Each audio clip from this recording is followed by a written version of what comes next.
नमस्कार, स्वागत है आपका आपके अपने YouTube चैनल केमिस्ट्री मंत्रा में, जहां आज हम लोग डिस्कस करने वाले हैं क्लास 11 के चैप्टर रसायन विज्ञान की कुछ मूल अवधारणाएं। यदि आप हमारे चैनल पर नए हैं तो हमारे चैनल को सब्सक्राइब करके बेल आइकन को भी प्रेस कर दें, क्योंकि इसी चैनल पर हम आपको क्लास 11 के साथ साथ क्लास 12 की भी पूरी केमिस्ट्री पढ़ाने वाले हैं।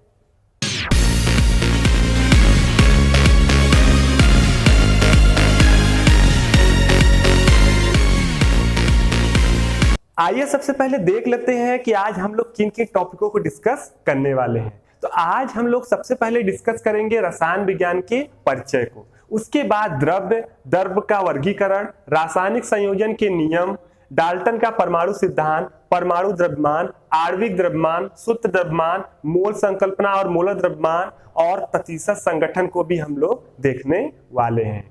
तो चलिए चलते हैं और वीडियो को स्टार्ट करते हैं और इन सब पॉइंटों को समझते हैं विस्तार से। आइए सबसे पहले देख लेते हैं रसायन विज्ञान का परिचय। ऐसा माना जाता है कि प्राचीन काल में रसायन विज्ञान का सर्वाधिक विकास हुआ था मिस्र देश में, और मिस्र का जो प्राचीन नाम था वो था कीमिया, क्योंकि वहां की जो मिट्टी होती थी वो होती थी काली।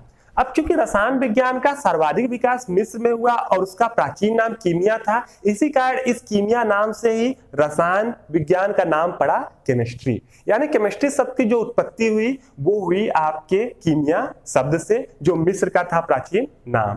अब बात करते हैं आधुनिक रसायन की। तो आधुनिक रसायन को एक अलग शाखा के रूप में बांटने का जो श्रेय है वो जाता है रॉबर्ट बायल को। और जब आधुनिक केमिस्ट्री एक अलग शाखा के रूप में बटी, यानी केमिस्ट्री का जब उदय हुआ एक अलग शाखा के रूप में, तो उस समय महत्वपूर्ण निष्कर्षों और सिद्धांतों को देने के लिए लेवासियों को माना जाता है केमिस्ट्री का जनक। तो ये तो बात हो गई है केमिस्ट्री की सामान्य परिचय की। अब हम लोग बात करते हैं कि केमिस्ट्री में हम लोग अध्ययन किस चीज का करते हैं। तो हम लोग केमिस्ट्री में अध्ययन करते हैं द्रव्य का। आप ये जानते होंगे कि हमारा जो ब्रह्मांड है वो दो ही कारकों से मिलकर बना है, एक द्रव्य और एक ऊर्जा। उसी में से जो आपका पहला कारक है द्रव्य, उसी कारक का अध्ययन करते हैं हम लोग केमिस्ट्री के अंदर। यानी केमिस्ट्री जो है वो है आपके द्रव्य का अध्ययन। तो चलिए देख लेते हैं कि द्रव्य आखिर होता क्या है। तो आपको बता दें कि कोई भी ऐसा कुछ भी जिसमें कुछ न कुछ भार होता है और उसमें कुछ न कुछ जो आयतन होता है, यानी कि कोई भी चीज जिसमें द्रव्यमान होता है और वो स्थान गिरती है, वो सारी चीजें कहलाती हैं द्रव्य। यानी आपके चारों ओर जो भी चीजें दिख रही हैं, ईंट, कंकड़, पत्थर, हवा, पानी, ये सब क्या है? ये सब है द्रव्य। अब यहाँ पर द्रव्य के बारे में तो हम लोग जान गए। अब हम लोग आगे बढ़ते हैं और द्रव्य के बारे में कुछ और जानते हैं। तो द्रव्य की अवस्थाओं के बारे में बात करते हैं। तो जो आपको चारों तरफ द्रव्य दिखते हैं, द्रव्य को देखिए सिंपल भाषा में हम लोग अपने जो है सिंपल लैंग्वेज में पदार्थ भी कहते हैं। यानी द्रव्य जो है उसी को पदार्थ भी कहा जाता है। बात करते हैं द्रव्य की अवस्थाओं की। तो सामान्य रूप में आपके चारों ओर द्रव्य की तीन अवस्थाएं आपको देखने को मिलती हैं। वो अवस्थाएं हैं ठोस, द्रव और गैस। लेकिन द्रव्य की कुछ और भी अवस्थाएं हैं जो बहुत ही विशेष परिस्थितियों में देखने को मिलती है, या सामान्य कंडीशन में आपके चारों ओर अवस्थाएं नहीं मिलती हैं। वो अवस्थाएं हैं प्लाज्मा, बोस, आइंस्टीन संघनित, फर्मियोनिक संघनित। ये सब अवस्थाएं जो है आपके सामान्य कंडीशन आपके चारों आसपास नहीं दिखाई देती हैं। आपके चारों तरफ जो है केवल ठोस, द्रव, गैस, इन्हीं अवस्थाओं में द्रव्य दिखाई देता है। चलिए आगे बढ़ते हैं और अब हम लोग बहुत ही महत्वपूर्ण चीज देखने वाले हैं, और हम लोग देखने वाले हैं द्रव्य का वर्गीकरण।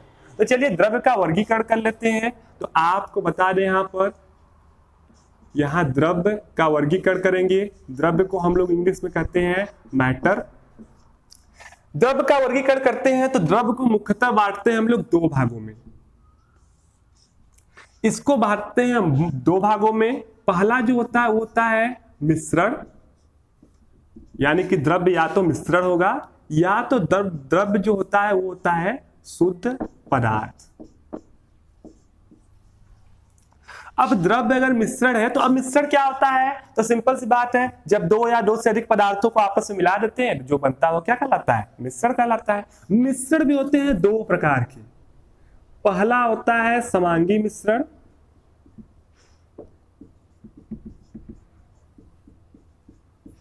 और दूसरा जो होता है वो होता है विसमांगी मिश्रण।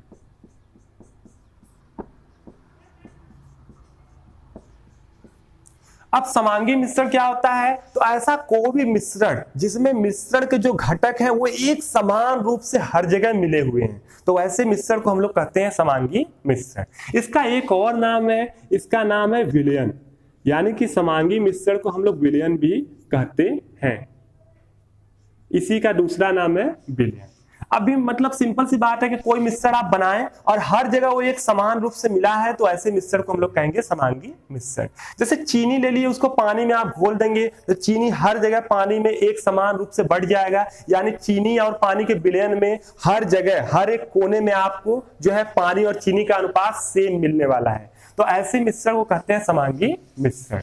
वही विषमांगी मिश्रण क्या होता है कि जब मिश्रण में प्रत्येक स्थान का संगठन सेम न हो, यानी कि समान न हो, तो ऐसे मिश्रण को कहेंगे विषमांगी मिश्रण। जैसे कि आपने जल ले लिया और जल में थोड़ा सा रेत डाल के उसको घोल दिया, तो वो मिश्रण विषमांगी मिश्रण होगा, क्योंकि आप देखेंगे कि उसमें हर जगह का संगठन सेम नहीं है। उसमें आप देखेंगे भारी कण नीचे होगा, हल्के कण ऊपर होंगे, यानी अगर नीचे से आप उठाएंगे तो वहां पर पानी और रेत का भार कुछ और मिलने वाला उनका अनुपात, और ऊपर से अगर विलयन निकालेंगे तो वहां पर आपको पानी और रेत का जो अनुपात है उनके भार का वो कुछ और मिलने वाला है। तो ऐसे मिश्रण को हम लोग कहते हैं विषमांगी, जो समान रूप से न मिला हो। बात करते हैं शुद्ध पदार्थ की, तो आपको बता दें कि सिंपल सी बात है, शुद्ध पदार्थ क्या होते हैं? तो ऐसे सभी पदार्थ जिसमें एक ही प्रकार के कण पाए जाते हैं, ऐसे कोई भी पदार्थ जिसमें केवल एक ही प्रकार के कण पाए जाते हैं। अब वो कण अणु भी हो सकते हैं, परमाणु भी हो सकते हैं, आयन भी हो सकते हैं, लेकिन जब एक ही प्रकार के कण पाए जाएं किसी पदार्थ के अंदर, तो ऐसे पदार्थ को हम लोग कहते हैं शुद्ध पदार्थ। अब शुद्ध पदार्थ जो होता है ये भी होता है दो प्रकार का। पहला शुद्ध पदार्थ जो होता है वो होता है तत्व, और दूसरा होता है यौगिक। अब तत्व क्या होता है? तत्व को हम लोग एलिमेंट भी कहते हैं इंग्लिश में। तो ये आपका एलिमेंट क्या होता है, यानी तत्व क्या होता है? तो सिंपल सा है आपका कि ऐसा कोई पदार्थ जिसमें केवल एक प्रकार के परमाणु पाए जाते हैं। ऐसा आपका जो है कोई पदार्थ जिसमें केवल एक ही प्रकार के परमाणु पाए जाएंगे वो कहलाएगा तत्व। जैसे आप तमाम तत्व जानते होंगे, hydrogen, helium, lithium, beryllium, boron, carbon, nitrogen, oxygen, सभी ये सब जानते होंगे, ये सब तत्व हैं। क्योंकि अगर इनको कहीं आप लेंगे, कहीं आप ऑक्सीजन ले रहे हैं, तो मतलब उसमें केवल ऑक्सीजन के ही परमाणु होंगे और कोई परमाणु नहीं होगा। तो जिनमें एक ही प्रकार के परमाणु पाए जाते हैं वे सब के सब कहलाते हैं तत्व। अब यहाँ पर अगर तत्वों की संख्या देखा जाए तो वर्तमान में तत्वों की संख्या 118 खोज ली गई है कि वर्तमान में 118 तत्व जो है वो आपको मौजूद है या मिल चुके हैं। इनका वर्णन आपको मिल जाएगा आसानी से हर जगह कि 118 तत्व हैं। इसमें पहला तत्व आपको मिल जाएगा बड़े आसानी से हाइड्रोजन, और 118वां तत्व जो है वो भी आपको मिल जाएगा, वो होगा ओजी यानी ओगानेशन। इसको कहीं कहीं आप देखेंगे तो आपके बुकों में इसको UUO के नाम से दिया होगा, यानी अनऑक्टियम के नाम से इसको लिखा गया होगा। तो अनऑक्टियम इसका नाम था, लेकिन वर्तमान में इसका नाम चेंज होकर ओगानेशन पड़ गया है, यानी ओजी इसका हो गया है सिंबल। अब तत्व को भी बांटेंगे तो तत्व आपके जो होते हैं वो 3 प्रकार के होते हैं। सामान्यतः ये धातु, अधातु और उपधातु। इनके बारे में आप बहुत अच्छे से क्लास 11th में पढ़ चुके होंगे, तो आपको बता दें ऐसे सब इनके बारे में आप क्लास 10th में पढ़े होंगे, यानी पिछली कक्षा में बहुत अच्छे से अध्ययन किए होंगे। धातु वे होते हैं जो इलेक्ट्रॉन त्याग के धनायन बनाते हैं, और धातु वे होते हैं जो इलेक्ट्रॉन ग्रहण करके ऋणायन बनाते हैं, और उपधातु वे होते हैं जिसमें धातु और धातु दोनों के गुण मौजूद होते हैं। आगे चलते हैं, इनके बारे में तो आपने जान लिया, आगे हमको इनको डिटेल में पढ़ेंगे आने वाले जो है चैप्टरों में, लेकिन उससे पहले हम लोग देख लेते हैं यौगिक के बारे में। यौगिक को कंपाउंड कहते हैं। अब यौगिक होता क्या है? तो 2 या 2 से अधिक तत्वों को जब एक निश्चित अनुपात में हम लोग मिलाते हैं तो जो बनता है उसी को हम लोग कहते हैं यौगिक। यानी 2 या 2 से अधिक तत्वों को एक निश्चित अनुपात में मिलाने से जो आपको प्राप्त होगा वो कहलाएगा यौगिक। अब इसके एग्जाम्पल सिंपल देख लीजिए। जैसे अभी हमने ले लिया H और O, इसको एक निश्चित अनुपात में मिला दिया। ये जब भी मिलाते हैं H और O, इसको निश्चित अनुपात में, यानी इसको अगर हम लोग 1:8 के अनुपात में मिला दें तो आपका यहाँ पर बन जाएगा H2O, यानी कि जल। यानी जल में जो हाइड्रोजन और ऑक्सीजन का अनुपात होता है वो एक संबंधी होता है 8। तो ये एक निश्चित अनुपात में हमने मिलाया है, तो जो बना है वो कहलाता है आपका यौगिक। इस तरह तमाम यौगिक हैं, जैसे कि आप जानते हैं कार्बन डाइऑक्साइड, H2SO4, ऐसे तमाम यौगिक हैं आपका। Carbon dioxide, H2SO4, nitric oxide या कॉपर सल्फेट, ये सब सबके सभी यौगिक। यौगिक भी देखिए मोटे तौर पर दो भागों में बांटा गया है। पहला बांटा गया है कार्बनिक यौगिक और दूसरा अकार्बनिक।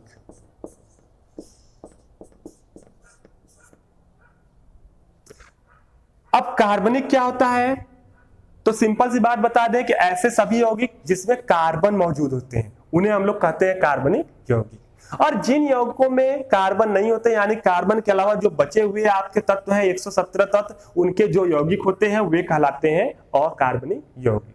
अब आपका जो पूरा का पूरा यौगिक है या पूरा का पूरा जो आपका केमिस्ट्री है वो मोटे तौर पर आपके इंटर लेवल में दो भागों में बांटा गया है। अकार्बनिक अलग उसका अध्ययन किया जाता है और कार्बनिक का अलग अध्ययन किया जाता है। जब हम लोग कार्बनिक और अकार्बनिक अलग अलग अध्ययन करेंगे तो हम आपको बताएंगे कि ऐसा क्या है कि कार्बनिक यानी कार्बन एक अकेला है, उसके यौगिकों को अलग अध्ययन करते हैं, और टोटल 117 तत्व हैं उनके यौगिकों को अलग अध्ययन करते हैं। तो वहां हम आपको सारी चीजें जरूर बताएंगे।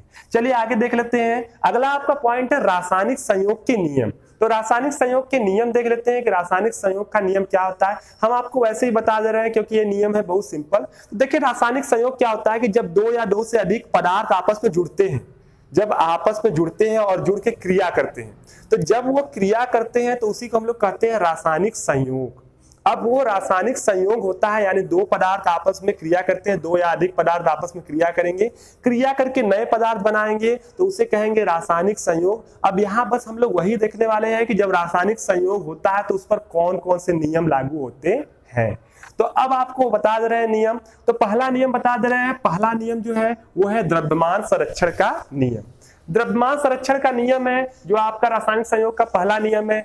ये नियम कहलाता है कि द्रव्यमान न तो उत्पन्न किया जा सकता है और न ही नष्ट किया जा सकता है। यानी कि अगर कोई रासायनिक अभिक्रिया आप करा रहे हैं तो रासायनिक अभिक्रिया में न तो द्रव्यमान उत्पन्न होगा न तो द्रव्यमान होगा नष्ट। यानी कहने का ये मतलब है कि हमने यहाँ A लिया और यहाँ लिया B और इनका रिएक्शन करा दिया और रिएक्शन करने के बाद C बना।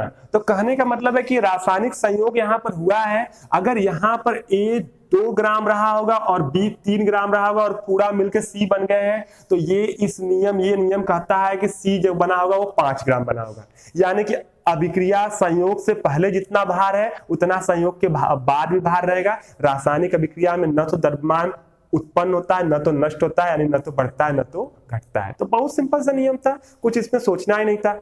दूसरा नियम है स्थिर अनुपात का नियम। स्थिर अनुपात का नियम है और स्थिर अनुपात का नियम आपको यह कहता है कि किसी भी यौगिक में जो है जो भी तत्व होते हैं उनका अनुपात होता है बिल्कुल स्थिर। किसी भी यौगिक में जो तत्व होते हैं उनका अनुपात होता है बिल्कुल स्थिर, चाहे यौगिक हम लोग कहीं से भी बनाएं या कहीं से भी प्राप्त कर लें। यानी कहने का मतलब है कि हाइड्रोजन और जो आपका H2O है जल, इसमें हाइड्रोजन ऑक्सीजन के जो भार का अनुपात है, द्रव्यमान का अनुपात, वो 1:8 है। तो इसका मतलब ये फिक्स है कि आप जल जो है किसी भी माध्यम से प्राप्त करें, किसी भी देश से प्राप्त करें या कहीं से भी प्राप्त करें, जल के जितने भी कण आप प्राप्त करेंगे उसमें आपका हाइड्रोजन ऑक्सीजन का अनुपात 1:8 ही रहेगा, वो कभी चेंज नहीं होने वाला है। यानी एक यौगिक में एक बार अनुपात बन गया तो वो सदा के लिए अनुपात बन गया। अब वो अनुपात आपका कोई दूसरे अनुपात में वो वाला यौगिक बनाना संभव नहीं है। इसी कहते हैं स्थिर अनुपात का नियम।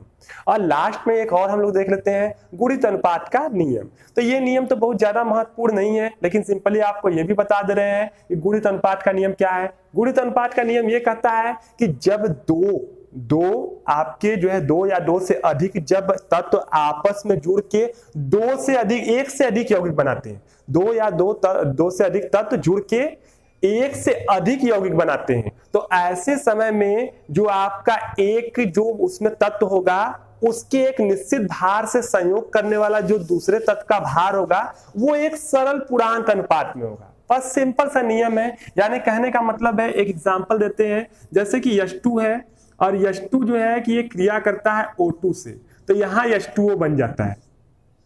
अभी देखिए H2 जब क्रिया करता है O2 से तो यहाँ पर H2O2 भी बनता है।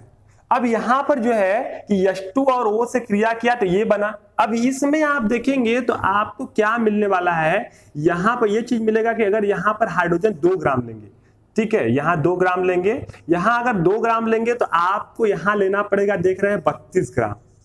यहां पर आप देख रहे हैं कि अगर आप ले रहे हैं 2 ग्राम, तो यहां पर देखिए, यहां पर एक और चीज है, इसको आप बैलेंस करेंगे तो अभी बैलेंस नहीं है, वो करना जरूरी है। ये बैलेंस करेंगे तो ये 2 हो जाएगा, मतलब यहाँ 4 ग्राम लेंगे। 4 ग्राम लेंगे तो ये 32 ग्राम हो जाएगा, और यहाँ देखिए ये बैलेंस पहले से ही 2 ग्राम लेंगे तो ये हो जाएगा 32 ग्राम। यानी कहने का मतलब है कि अगर इसमें आप जो है इसके अंदर 2 ग्राम लेंगे तो 2 ग्राम के साथ ये आपका 16 ग्राम लगा है। देखिए 4 ग्राम के साथ 32 ग्राम, तो 2 ग्राम के साथ क्या है 16 ग्राम आपका लगेगा। अब ये 4 ग्राम 32 ग्राम ये कैसे लिखे हैं, तो ये इनका जो है मोलर द्रव्यमान है। जब भी कोई चीज क्रिया करता है तो उनका जो द्रव्यमान होता है उसका संबंध मोल से होता है या मोलर द्रव्यमान से होता है, तो वही चीज यहाँ मोलर द्रव्यमान है। अब यहाँ पर देखिए ये 4 ग्राम में 32 ग्राम है, तो 2 ग्राम से 16 ग्राम यहाँ पकड़ा है, और यहाँ 2 ग्राम से यहाँ 32 ग्राम।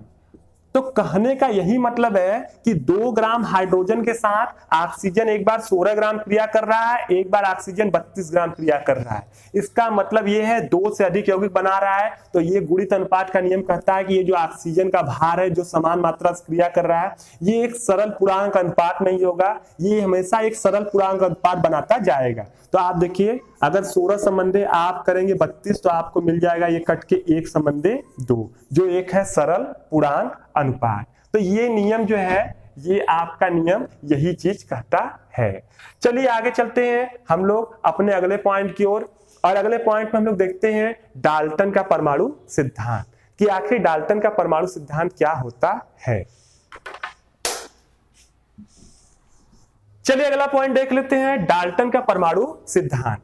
तो डाल्टन देखिए ये एक वैज्ञानिक थे जिन्होंने सर्वप्रथम बताया था कि द्रव्य जो है वो परमाणुओं से मिलके बना है, और इन्होंने उस पर एक विशिष्ट सिद्धांत दिया था, इसमें कुछ विशेष बातें बताई थी, और जो वहां पर बातें बताई थी कि द्रव्य किन चीजों से बना है और परमाणु क्या होता है, परमाणु के बारे में कुछ वर्णन किया था, वो सारी चीजें बन गया डाल्टन का परमाणु सिद्धांत। अब इसमें 5-6 पॉइंट है जिसके सहायता से इन्होंने अपने पूरे सिद्धांत को बताया था। तो सबसे पहला पॉइंट जो इन्होंने बताया था वो ये बताया था कि जो द्रव्य होता है वो अविभाज्य सूक्ष्मतम कणों से बना होता है। यानी जो द्रव्य है वो अविभाज्य सूक्ष्मतम कणों से बना होता है, जिसे हम लोग परमाणु कहते हैं। यानी डाल्टन ने बोला कि जो द्रव्य है वो अगर उसको हम लोग छोटा छोटा अगर काट दें तो सबसे अंत में जो अविभाज्य बचेगा, यानी जिसको काटा नहीं जा सकता, वो एक कण होगा, और उस कण का नाम इन्होंने दिया परमाणु। अब सिंपल ये आपने इन्होंने दे दिया पहला पॉइंट। दूसरा पॉइंट ये बताया कि परमाणु जो है वो मौलिक कण है। परमाणु मौलिक कण का मतलब इसे और अधिक तोड़ा नहीं जा सकता, जितनी भी चीजें बनी है वो सब के सब बने हैं परमाणु से। तीसरा पॉइंट इन्होंने ये बताया कि जो आपका तत्व होते हैं, तो अगर एक प्रकार का तत्व है तो एक प्रकार के तत्व के जितने भी परमाणु हैं सब एक ही प्रकार के होंगे। तीसरा पॉइंट बोला कि मतलब अगर मान लीजिए कार्बन है तो कार्बन के जितने भी परमाणु होंगे सब एक प्रकार के होंगे, यानी इनके गुण बिल्कुल एक जैसे होंगे, गुणों में थोड़ी भी भिन्नता नहीं होगी। चौथा पॉइंट इन्होंने बताया कि अगर अलग अलग तत्वों के परमाणु हैं, अगर अलग अलग तत्वों के परमाणु हैं तो उनके गुण भी बिल्कुल होंगे अलग अलग, यानी उनके गुण थोड़े भी मिलेंगे नहीं। पांचवा पॉइंट इन्होंने बताया कि जब जो है कि 2 या 2 से अधिक तत्वों के परमाणु एक निश्चित जो है अनुपात में संयोग करते हैं तब बनता है यौगिक परमाणु, यानी कि एक नए प्रकार का परमाणु बनेगा जिसको इन्होंने नाम दिया यौगिक परमाणु, कि तब बनेगा आपका यौगिक परमाणु। तो ये आपके सिंपल जो थे ये आपका था। और एक और पॉइंट इन्होंने बोला था कि रासायनिक अभिक्रिया में जो परमाणु होते हैं वो न तो उत्पन्न होते हैं न तो नष्ट होते हैं, केवल वो आपका जो है पुनर्व्यवस्थित होते हैं, यानी एक रूप से दूसरे रूप में परिवर्तित होते हैं, एक से जुड़े हैं तो दूसरे रूप में जुड़ते हैं। तो ये सारी चीजें इन्होंने बताया और यही कहलाया डाल्टन का परमाणु सिद्धांत। हालांकि वर्तमान में देखा जाए अगर इस समय तो इनके अधिकतर बातों का खंडन हो चुका है, सही नहीं पाया गया है, लेकिन फिर भी इन्होंने सर्वप्रथम परमाणु के बारे में इतना कुछ बताया, इसलिए हम लोग इनको एक आधार के रूप में देख लेते हैं। क्योंकि आप आज जानते हैं कि जो परमाणु है अविभाज्य नहीं है, वो बल्कि बना है इलेक्ट्रॉन से, प्रोटॉन से और न्यूट्रॉन से, यानी इलेक्ट्रॉन प्रोटॉन न्यूट्रॉन ही मौलिक कण होते हैं, इसमें परमाणु को तोड़ा जा सकता है। तो ये तो इनके नियम का खंडन हो गया पहला। दूसरा इन्होंने ये भी बोला था कि ये आपका मौलिक कण है, तो मौलिक नहीं है क्योंकि इसको तोड़ा जा सकता है, मौलिक कण ये तीनों हैं। तीसरा पॉइंट बोला था कि एक प्रकार के परमाणु हैं तो उनके सबके गुण बिल्कुल एक जैसे होंगे, लेकिन ऐसा नहीं है। आप जानते हैं समस्थानिकों की खोज हो चुकी है, समस्थानिक की खोज हो चुकी है, तो आपने देखा कार्बन आपको इसमें जो मिलता है वो 12 भी मिलता है, कार्बन आपको 13 भी मिलता है और कार्बन आपको 14 भी मिलता है। देखिए कार्बन तीनों है लेकिन 3 प्रकार के कार्बन है और इनके गुण भी बिल्कुल अलग अलग होते हैं। ये देखिए रेडियो एक्टिव है, ये समान कार्बन है और ये मध्यम कार्बन है, तो बिल्कुल मतलब अलग अलग प्रकार के कार्बन, मतलब एक ही प्रकार के परमाणु है, गुण अलग अलग है। उसी तरह आप संभारिक में देखे होंगे अलग अलग तत्वों के परमाणु होंगे लेकिन उनके भार सेम होने की वजह से उनके काफी गुण मिल जाते हैं। तो ये सारी चीजें जो है कि ये इन्होंने सिद्धांत तो दिया था लेकिन वर्तमान में इनके सिद्धांत का अधिकतर जो बातें थी वो आपका कट गई, यानी कि वो फेल हो गए। तो वर्तमान में हम लोग इन सबको आधार मान के चीजों को पढ़ते हैं। अब सर्वप्रथम इन्होंने ऐसा सिद्धांत दिया था इसीलिए हम लोग इसको जानने के लिए इसको पढ़ लेते हैं। चलिए आगे चलते हैं। अब आगे हम लोग और महत्वपूर्ण चीजों को देखेंगे। अब हम लोग देखेंगे परमाणु, एटम जिसे कहते हैं, परमाणु तथा परमाणु द्रव्यमान, परमाणु द्रव्यमान। और इसके साथ साथ हम लोग इसी के साथ साथ देखेंगे अणु तथा आणविक द्रव्यमान।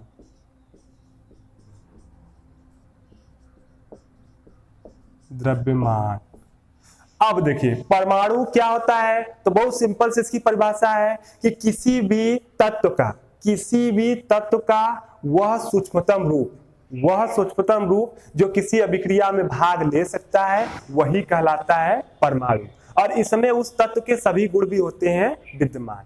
यानी सिंपल सी बात है, किसी भी तत्व का वह सूक्ष्मतम रूप जो बिना टूटे फूटे या अविभाजित हुए बिना किसी रासायनिक अभिक्रिया में भाग ले और उसमें उसमें तत्व के सभी गुण भी विद्यमान होते हैं, वही कहलाता है परमाणु। जैसे कि आपने देखा होगा, अभी हमने लिख दिया हाइड्रोजन, तो हाइड्रोजन का ये हाइड्रोजन का परमाणु H कहलाएगा। ऑक्सीजन का परमाणु, नाइट्रोजन का परमाणु, ये सब परमाणु है क्योंकि ये सब रासायनिक अभिक्रिया में भाग ले सकते हैं और इनमें उनके सभी गुण भी होंगे और यही सबसे सूक्ष्मतम है, यानी इनसे छोटा कुछ भी नहीं है जो रासायनिक अभिक्रिया में भाग ले। ये कहलाते हैं परमाणु। और परमाणु द्रव्यमान क्या होता है, जिसे हम लोग परमाणु भार भी कहते हैं, तो इनका जो द्रव्यमान होता है उसी, यानी इनका जो भार होगा उसी को हम लोग कहते हैं परमाणु द्रव्यमान या परमाणु भार। लेकिन अब सबसे बड़ी बात ये आती है कि इनका जो द्रव्यमान होता है उसको हम लोग तौल नहीं सकते हैं क्योंकि वो बहुत ही ज्यादा कम होता है। तो उसको डायरेक्ट न तौल के हम लोग क्या करते हैं कि जो परमाणु द्रव्यमान है इसको तुलना करके निकालते हैं। यानी कि इतनी छोटी इकाई है परमाणु द्रव्यमान कि उसको सामान्य रूप में हम किसी जो है कि मात्रक द्वारा नहीं दर्शा पाते हैं। इसी कारण उसके लिए हम एक अलग प्रकार का मात्रक बनाते हैं और एक तुलनात्मक राशि उसे प्रदान करते हैं परमाणु द्रव्यमान को, जिससे कि उसको हम लोग आसानी से समझ सके। देखिए उसके लिए हम लोग करते क्या है, उसके लिए हम लोग लेते हैं कार्बन 12। आप देखिए कार्बन यहाँ 3 है लेकिन लेते हैं कार्बन 12। और कार्बन 12 का जो वजन होता है, जो भार होता है उस भार को ले लेते हैं और उस भार में हम लोग 1/12 का भाग दे देते हैं। यानी 1/12 गुणे हम लोग कर देते हैं कार्बन 12 का जो है द्रव्यमान।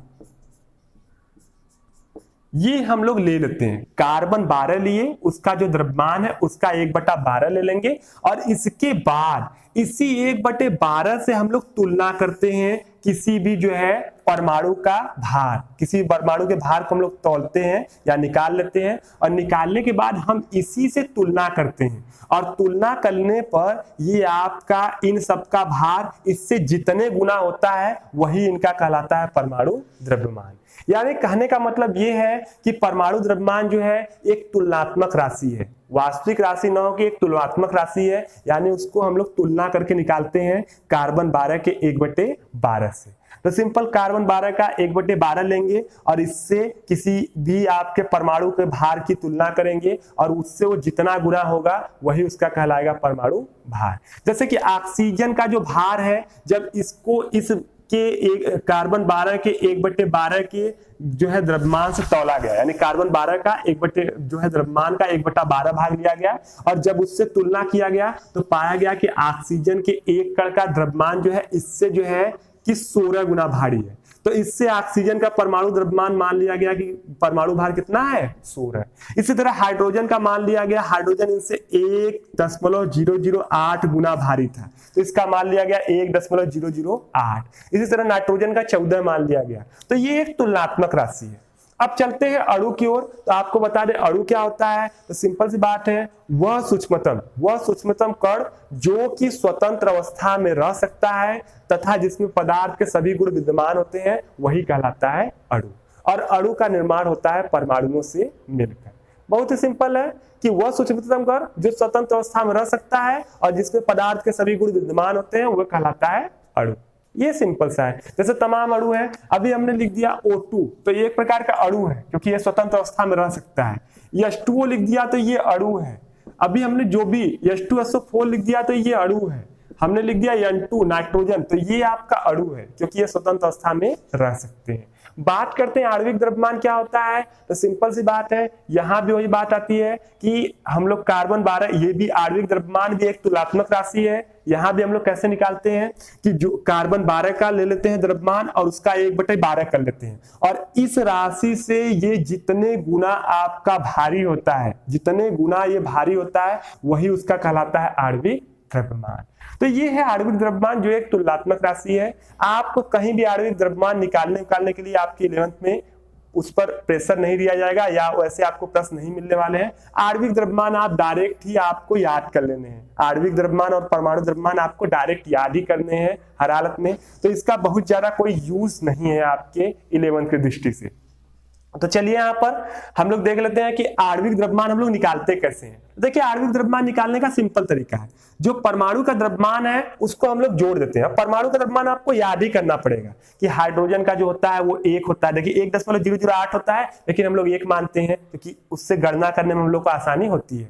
ऑक्सीजन का 16 होता है, नाइट्रोजन का 14 होता है, ये आपको याद करना होगा। तो ये जो निकालने का तरीका है ये बहुत ज्यादा आपके लिए कुछ मायने रखने वाला नहीं है, तो आप याद कर लीजिएगा यहाँ पर। अब देखिए परमाणु द्रव्यमान तो आप याद कर लेंगे, अब आणविक द्रव्यमान कैसे निकालना होगा, क्या है इसको भी याद करना होगा। तो इसको बिल्कुल आपको याद नहीं करना है, इसको बड़ा सिंपल निकालना। देखिए बहुत ही ज्यादा महत्वपूर्ण है। इसको कैसे निकालते हैं, तो इसको निकालने के लिए हम लोग करते क्या है कि ये जैसे ऑक्सीजन है, आप जानते हैं कि एक ऑक्सीजन का परमाणु द्रव्यमान जो होता है 16, तो यहाँ 2 है, तो यहाँ 2 का निकालेंगे तो 16 × 2 बराबर कितना हो जाएगा 32। तो 32 हो गया O2 का परमाणु अणु द्रव्यमान या आणविक द्रव्यमान। H2O का निकालेंगे, H का जानते हैं 1 का H 1 है और यहाँ 2 है, तो 2 आपका इसका हाइड्रोजन का और ऑक्सीजन का 16 होता है, तो ये हो जाएगा आपका 18। H2SO4 का निकालना है तो सबका लेंगे। देखिए 2 आपका हाइड्रोजन है, एक हाइड्रोजन का 1 होता है, प्लस सल्फर का देखेंगे कि सल्फर का परमाणु भार कितना होता है, सल्फर का 32 होता है। ऑक्सीजन का 1 का 16 होता है, 4 है तो 16 × 4 हो गया, गुणा करेंगे यहाँ 2 हो गया, 32 16 चौके 64, यानी जोड़ेंगे तो हो जाएगा 98। तो ये 98 जो है ये आपका है H2SO4 का परमाणु आणविक द्रव्यमान। तो ये आपको बहुत अच्छे से आणविक द्रव्यमान निकालने आना चाहिए क्योंकि ये आपके लिए बहुत ज्यादा है महत्वपूर्ण। तो आगे चलते हैं और अगले पॉइंट पे चलते हैं जो आपका है मोल अवधारणा तथा मोलर द्रव्यमान। अब देखिए मोल अवधारणा और मोलर द्रव्यमान ये बहुत ही ज्यादा इंपॉर्टेंट पॉइंट है, अत्यधिक महत्वपूर्ण है। ये आपके पूरे के पूरे केमिस्ट्री में हर जगह आपको मिलने वाला है, चाहे 11th हो चाहे 12th हो। इसी कारण हमने उसको अच्छे से समझाने के लिए उस पर एक अलग सा वीडियो बनाया है, यानी उसके लिए एक अलग वीडियो बनाया है। उस वीडियो का लिंक आपको नीचे डिस्क्रिप्शन बॉक्स में मिल जाएगा या इधर ऊपर आप आई बटन में भी उसे देख सकते हैं, तो आप उसे वहां से जरूर देख लीजिएगा। चलिए चलते हैं आज के लास्ट टॉपिक पे जो है आपका प्रतिशत संगठन। तो हम लोग आज लास्ट टॉपिक आज का देख लेते हैं जो है प्रतिशत संगठन।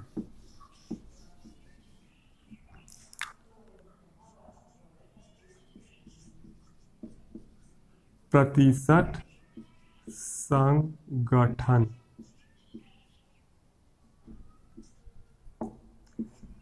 अब देखिए प्रतिशत संगठन होता क्या है। तो कोई भी आपका जब हम यौगिक लेते हैं तो उस यौगिक के अंदर जितने भी परमाणु हैं वो कितने कितने प्रतिशत में उसके अंदर है, वही कहलाता है उसका प्रतिशत संगठन।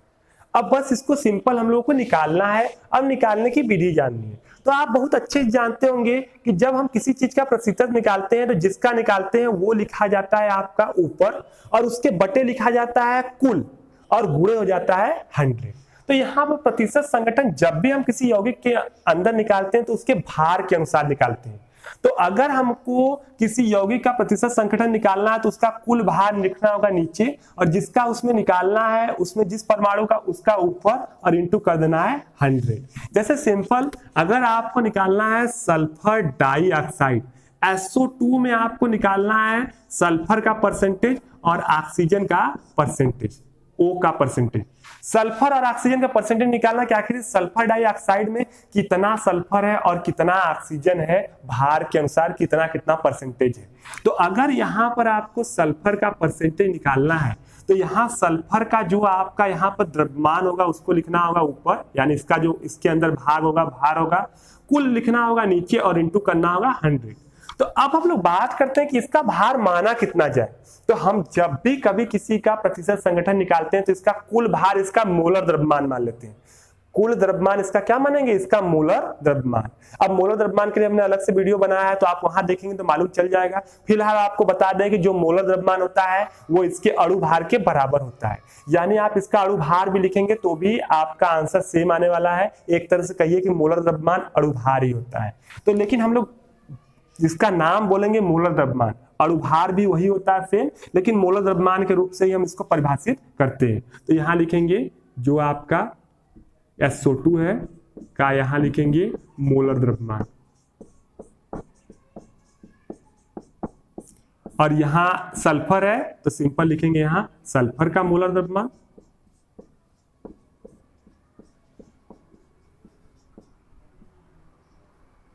सल्फर का मोलर द्रव्यमान इंटू हो जाएगा 100। इससे हम लोग निकाल सकते हैं। तो यानी आपने क्या समझा कि प्रतिशत संगठन कैसे निकालते हैं। प्रतिशत संगठन के लिए जो भी होगा उसका मोलर द्रव्यमान मानेंगे और उसी को पूरा भार मानेंगे। अब इसके अंदर देखेंगे कि जिसका निकालना है उसका मोलर द्रव्यमान ऊपर और कुल नीचे, कुल SO2 का, और गुणे हो जाएगा 100। अब देखिए इसको जब करते हैं तो सल्फर का मोलर द्रव्यमान आपको मालूम है 32 होता है। देखिए सल्फर जो होता है यहाँ 16 होता है, यहाँ 32 होता है, यही 32 इसका जो परमाणु भार होता है वही मोलर द्रव्यमान के बराबर होता है। सल्फर डाइऑक्साइड का देखिए क्या होता है, सल्फर का 32 होता है और ऑक्सीजन का 16 होता है, गुणे 2 होता है, ये निकलेगा सल्फर डाइऑक्साइड का कि यहाँ पर हो गया 32 और इसका हो गया 16 गुणे 2 तो ये हो गया 64 इंटू हो गया 100। जब इसको काटेंगे तो ये 2 हो जाएगा और यहाँ पर हो जाएगा ये आपका 50%, यानी कि 50% इसमें है आपका सल्फर, और 50% अगर ये है तो ऑक्सीजन आप 100% में से घटा दीजिए तो बचा हुआ जो होगा 50% वो कौन होगा, ऑक्सीजन। तो ये कहलाता है आपका प्रतिशत संगठन। इससे आप प्रतिशत संगठन बड़े आसानी से निकाल सकते हैं किसी का। तो यही होता है प्रतिशत संगठन। एक और देख लीजिए प्रतिशत संगठन। मान लीजिए आपको दे दिया गया H2O में कि H2O का प्रतिशत संगठन निकालिए, तो सिंपल H2O में आपको प्रतिशत संगठन मतलब H परसेंटेज निकालना है। तो H परसेंट निकालेंगे तो H का मोलर द्रव्यमान ऊपर, देखिए इसमें H का कितना भाग है, 2 भाग है। देखिए यहाँ पर इसमें अगर आप देखेंगे तो ये आपका हो जाएगा 2, यहाँ पर हाइड्रोजन एक का जो मोलर द्रव्यमान होता है 1, अगर इसका हम लोग मोलर द्रव्यमान निकालेंगे यानी अणु भार निकालेंगे तो यहाँ पर देखिए 2 हो जाएगा हाइड्रोजन से और प्लस 16 हो जाएगा ऑक्सीजन से, टोटल होगा 18। तो 18 हो जाएगा नीचे। इसमें देखेंगे कि हाइड्रोजन का कितना भाग है, तो हाइड्रोजन का 2 भाग है तो 2 हो जाएगा ऊपर और इंटू यहाँ क्या हो जाएगा 100। ये हो गया हाइड्रोजन का परसेंट। काटेंगे तो हो जाएगा 9 से भाग देंगे तो यहाँ पर आपका 1 पॉइंट आपका 11 ऐसे आता रहेगा, इतना परसेंट होगा। और यही से अगर ऑक्सीजन का परसेंटेज निकालना है कि ऑक्सीजन कितना परसेंट है, तो हम चाहे तो 100 में से इसको घटा दें, चाहे तो हम लोग ये भी देख सकते हैं कि 18 में ऑक्सीजन जो है वो कितना है 16 और इंटू जो है कुल कितना है 18 और इंटू है 100। यहाँ से भी हम इसको आसानी से कैलकुलेट कर सकते हैं। तो चूंकि हमको लग रहा है कि ये वाला ज्यादा कठिन है, 100 में से इसी घटाना ज्यादा सिंपल है, तो 100 में से इसी घटाते हैं तो आपको आएगा 88 पॉइंट आपका आने वाला है जो है 89%। तो ये आप यहाँ से बड़े आसानी से निकाल सकते हैं। तो यही इसको भी कैलकुलेट करेंगे तो इतना ही आने वाला है। तो इस तरह आपका प्रतिशत संगठन हो गया। एक और देख लीजिए प्रतिशत संगठन थोड़ा सा बड़ा। जैसे मान लीजिए हमको यूरिया में प्रतिशत संगठन निकालना है। यूरिया का सूत्र जो होता है वो होता है NH2CO NH2।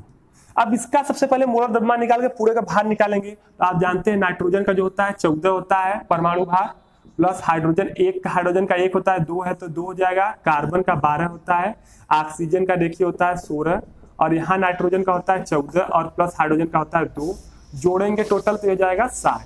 अब यहाँ से आपको नाइट्रोजन का परसेंटेज निकालना है। तो देखिए नाइट्रोजन का भार ऊपर, अब नाइट्रोजन का भार देखिए कितना है, यहाँ नाइट्रोजन, इसमें 2 बार नाइट्रोजन है। तो इस 60 में देखिए 60 कुल है, कुल इसका मोलर द्रव्यमान ये हो जाएगा नीचे, इसका अणु भार या मोलर द्रव्यमान कहे नीचे, और इसमें देखिए नाइट्रोजन 14 यहाँ है और 14 यहाँ 2 बार नाइट्रोजन, यानी टोटल नाइट्रोजन 28 है, तो 28 ऊपर और इंटू हो जाएगा 100। आगे देखते हैं, इसी तरह अगर आपको निकालना है हाइड्रोजन प्रतिशत, तो हाइड्रोजन देखिए यहाँ पर टोटल 60 है, हाइड्रोजन देखिए यहाँ पर आया है, यहाँ पर आया टोटल 2 कितने बार आया है, 4 इंटू हो गया 100। इसी तरह आपको निकालना है कार्बन परसेंट, तो कार्बन देखेंगे एक ही बार आया है 12 और 12/60 इंटू हो गया 100। और अगर आपको निकालना है यहाँ पर ऑक्सीजन परसेंट, तो ऑक्सीजन निकालेंगे तो ऑक्सीजन देखिए है 16 और बटे 60 इंटू हो गया 100, एक ही बार आया ऑक्सीजन। इनको आप चाहें तो कैलकुलेट कर सकते हैं। अगर इनको कैलकुलेट करेंगे तो आप देखेंगे, इसको हम लोग कैलकुलेट करेंगे 6 से काटेंगे तो 6 चौके हो जाएगा 24 और बचा 4 आपका 0, यहाँ 6 के 36, ये आ जाएगा इतना, यानी ये हो जाएगा 46.6%।